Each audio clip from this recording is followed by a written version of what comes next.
Assalamualaikum warahmatullahi wabarakatuh. Kami dari kelompok 10 AKL 1 kelas F akan mempresentasikan materi mengenai business combination atau kombinasi bisnis. Sebelum memasuki materi, izinkan kami untuk memperkenalkan diri terlebih dahulu. Saya Sri Endang Wazui dengan NPM Mahir 022. Selanjutnya ada rekan saya, Anggraini Puspita Dewi dengan NPM Mahir 044. Selanjutnya ada Sabrina Arti Ayu Safira dengan NPM Mahir 322. Dan yang terakhir Anggita Wihani dengan NPM Mahir 337. Selanjutnya saya akan membahas mengenai alasan kombinasi bisnis. Di sini ada 4 cangkupan yang saya bahas. Yang pertama dalam segi keunggulan biaya. Seringkali lebih murah daripada perusahaan untuk memperoleh fasilitas yang dibutuhkan melalui penggabungan daripada melalui pengembangan. Hal ini khususnya berlaku pada periode inflasi. Pengurangan total biaya untuk kegiatan penelitian dan pengembangan merupakan motivasi utama. Yang kedua, ada resiko lebih rendah. Pembelian produk dan pasar yang sudah mapan biasanya lebih rendah resikonya daripada pengembangan produk dan pasar baru. Resikonya sangat rendah jika tujuannya ialah diversikan. Dan yang ketiga, lebih sedikit penundaan operasional. Itu yang dimaksud fasilitas pabrik yang diperoleh dalam pengembangan usaha bersifat operasional dan telah menemui peraturan lingkungan dan peraturan pemerintah lainnya. Walaupun waktu untuk memasarkannya sangat penting, terutama dalam industri teknologi. Dan yang terakhir, ada menghindari pengambil alihan. Banyak perusahaan yang bersatu untuk menghindari akuisisi, karena perusahaan yang lebih kecil condong lebih rentang terhadap pengambil alihan perusahaan. Oleh karena itu, banyak dari mereka mengadopsi strategi pembelian yang agresif untuk mempertahankan diri dari upaya pengambil alihan oleh perusahaan lain atau perusahaan yang lebih besar. Selanjutnya yaitu bentuk hukum kombinasi usaha. Penggabungan usaha adalah istilah umum yang mencakup semua bentuk penggabungan entitas usaha yang sebelumnya terpisah. Di sini ada 3 jenis bentuk penggabungan usaha, yaitu yang pertama ada akuisisi, yang kedua ada merger, dan yang ketiga ada konsolidasi. Yang pertama yaitu akuisisi, di mana akuisisi ini merupakan penggabungan usaha di mana terjadi apabila suatu perusahaan memperoleh kendali operasional atas fasilitas produktif entitas lain dengan mengakuisisi atau membeli hak suara mayoritas saham yang beredar. Namun, perusahaan yang diakuisisi tidak perlu melakukan pembubaran atau peleburan. Nah, jadi di sini contohnya itu seperti Danone yang mengakuisisi Aqua. Uh, da- jadi Danone ini membeli atau mengakuisisi hak suara mayoritas saham sehingga Danone memiliki kendali terhadap Aqua. Lalu selanjutnya yaitu merger. Merger merupakan penggabungan dua atau lebih perusahaan di mana hanya ada satu perusahaan yang dipertahankan dan perusahaan lainnya melebur pada perusahaan tersebut. Contohnya sendiri itu antara Bank Lipo dan juga CMB Niaga, di mana Bank Lipo ini meleburkan diri ke CMB Niaga dan menjadi satu kesatuan. Lalu selanjutnya yaitu konsolidasi. Konsolidasi merupakan penggabungan perusahaan di mana perusahaan-perusahaan tersebut akan membubarkan dirinya masing-masing dan membentuk perusahaan baru. Di sini contohnya adalah terbentuknya Bank Mandiri pada tahun 1998, di mana Bank Mandiri ini terbentuk dari peleburan 4 bank, yaitu Bank Bumidaya, Bank BDN, Bank Ekspor Impor, dan Bank Bapindo. Dan selanjutnya itu ada konsep akuntansi kombinasi bisnis. Konsep akuntansi penggabungan usaha itu menekankan pembentukan satu entitas tunggal dan independensi perusahaan yang bergabung sebelum penyatuan. Di sini ada 3 konsep akuntansi kombinasi bisnis, yaitu yang pertama ada satu atau lebih perusahaan menjadi anak perusahaan, yang kedua suatu perusahaan mengalihkan kekayaan bersihnya kepada perusahaan lain, atau yang ketiga setiap perusahaan mentransfer aset bersihnya ke perusahaan yang baru dibentuk. Latar belakang singkat akuntansi untuk kombinasi bisnis.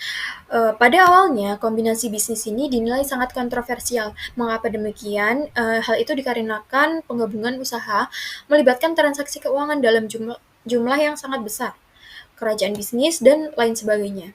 Berdasarkan sifatnya, hal tersebut itu memengaruhi nasib seluruh perusahaan hingga diterapkannya beberapa metode dalam penggabungan usaha, antara lain yaitu yang pertama ada metode penyatuan kepentingan, kedua ada metode akuntansi alternatif, ketiga ada metode penggabungan usaha, dan yang terakhir ada metode pembelian. Baik, pembahasan selanjutnya yaitu akuntansi penggabungan usaha sebagai akuisisi.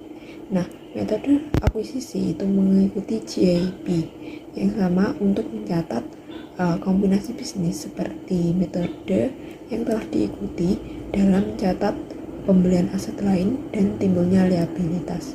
Nah, perusahaan itu mencatat kombinasi tersebut dengan menggunakan prinsip nilai wajar. Nah, jadi dengan kata lain, perusahaan itu mengukur biaya yang dikeluarkan oleh entitas untuk mengakuisisi perusahaan lain dalam suatu kombinasi bisnis dengan jumlah kas yang dikeluarkan atau dengan nilai wajar aset lain yang didistribusikan atau surat berharga yang diterbitkan. Berikutnya ada mencatat nilai wajar dalam akuisisi. Langkah pertama dalam pencatatan akuisisi adalah menentukan nilai wajar semua aset berwujud dan tak berwujud yang dapat diidentifikasi yang diperoleh dan kewajiban yang diambil alih dalam penggabungan.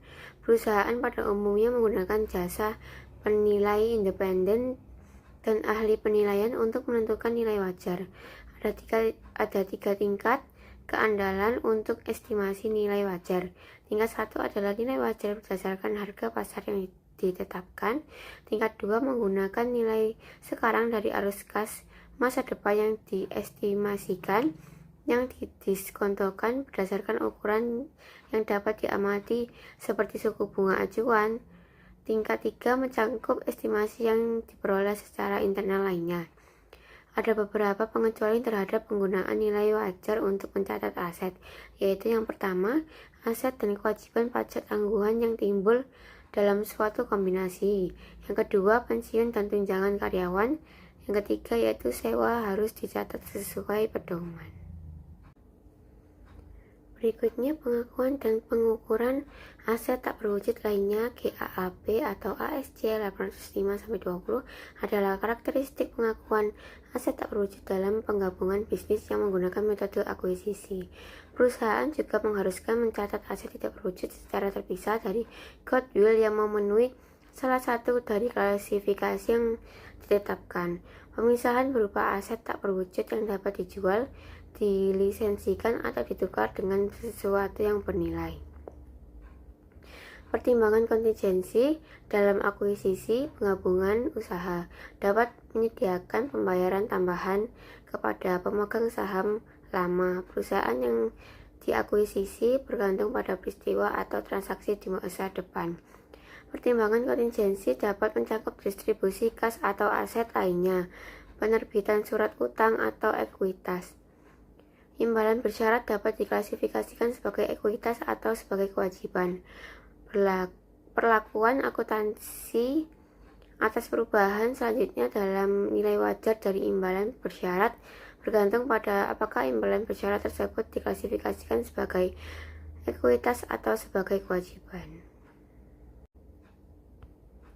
Next, perbandingan biaya dan nilai wajar.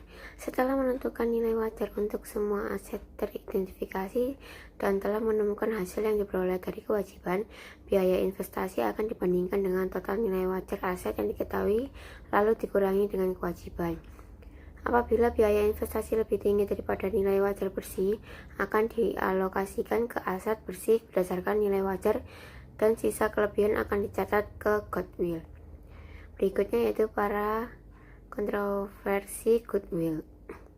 Goodwill merupakan selisih lebih antara biaya investasi dengan nilai wajar aset bersih yang diperoleh dari gabungan perusahaan dibandingkan laba normal dari bisnis sejenis.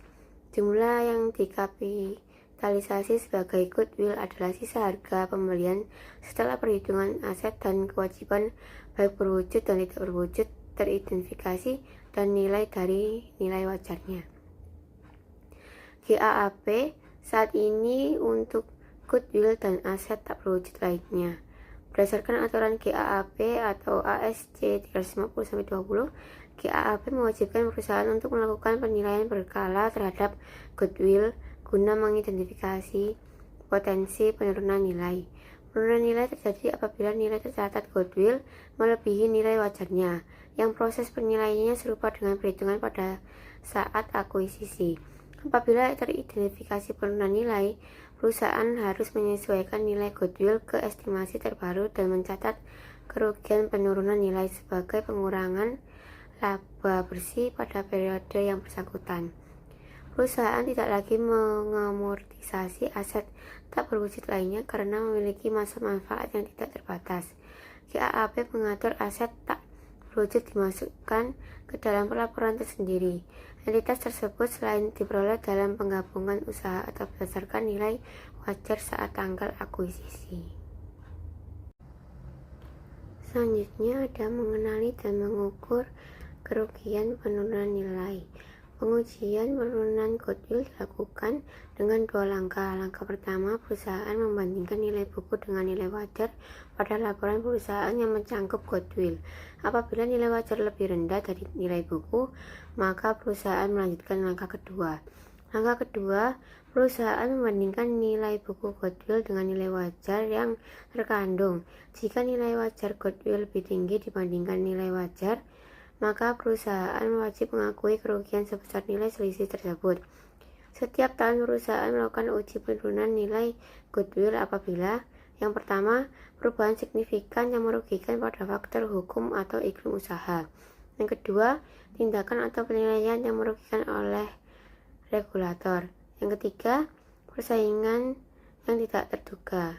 Dan yang terakhir yaitu hilangnya personil kunci. Berikutnya, amortisasi vs non-amortisasi. Metode amortisasi yang digunakan harus sesuai dengan pola penurunan manfaat ekonomi yang diharapkan dari aset tak berwujud. Apabila perusahaan tidak dapat mengidentifikasi pola tersebut, maka metode amortisasi garis lurus harus diterapkan. Untuk aset tak berwujud yang awalnya dianggap memiliki masa manfaat tidak terbatas, namun kemudian dapat diperkirakan masa manfaatnya, amortisasi harus segera dilakukan. Aset tak berwujud yang tidak diamortisasi juga wajib ditinjau secara berkala untuk menilai kemungkinan terjadinya kerugian penurunan nilai. Persyaratan pengungkapan. Standar GAAP mewajibkan adanya pengungkapan informasi terkait kombinasi bisnis. FASB mengharuskan pengungkapan dengan kategori sebagai berikut. Yang pertama, pengungkapan untuk periode pelaporan yang mencangkup terjadinya kombinasi bisnis. Yang kedua yaitu pengungkapan jika kombinasi bisnis terjadi setelah periode pelaporan berakhir tetapi sebelum laporan keuangan diterbitkan. Yang ketiga, pengungkapan mengenai jumlah sementara yang berkaitan dengan kombinasi bisnis. Dan yang terakhir, pengungkapan terkait penyesuaian yang berhubungan dengan kombinasi bisnis. Sarbani atau peraturan Sarbani. Peraturan tersebut dibuat untuk mencegah penyalahgunaan pelaporan keuangan dan audit di masa mendatang. Aturan tersebut berfokus pada tata kelola perusahaan, audit, dan masalah pengendalian internal. Undang-Undang Sarbanes-Oxley atau SOX dibentuk tahun 2002 dengan berfokus yang pertama membentuk Dewan Pengawas Akuntansi Perusahaan Publik atau PCAOB yang bersifat independen untuk mengawasi dan mengatur profesi akuntansi serta audit. Yang kedua, mewajibkan tingkat independensi yang lebih tinggi antara auditor dan klien, termasuk membatasi jenis layanan konsultasi yang dapat diberikan auditor kepada klien mereka. 3. Meningkatkan independensi dan tanggung jawab pengawasan Dewan Direktur perusahaan khususnya bagi anggota komite audit. 4. Mengharuskan sertifikasi dari manajemen atau CEO dan CFO terkait laporan keuangan dan efektivitas pengendalian internal. Yang kelima, mengharuskan peninjauan dan persetujuan dari auditor independen atas penilaian manajemen terhadap pengendalian internal. Yang keenam, memperluas pengungkapan terkait transaksi off balance sheet dan kontrak kewajiban. Dan yang terakhir yaitu menambah jenis item yang wajib diungkapkan dalam formulir 8K serta memperpendek waktu pengajuan laporan tersebut.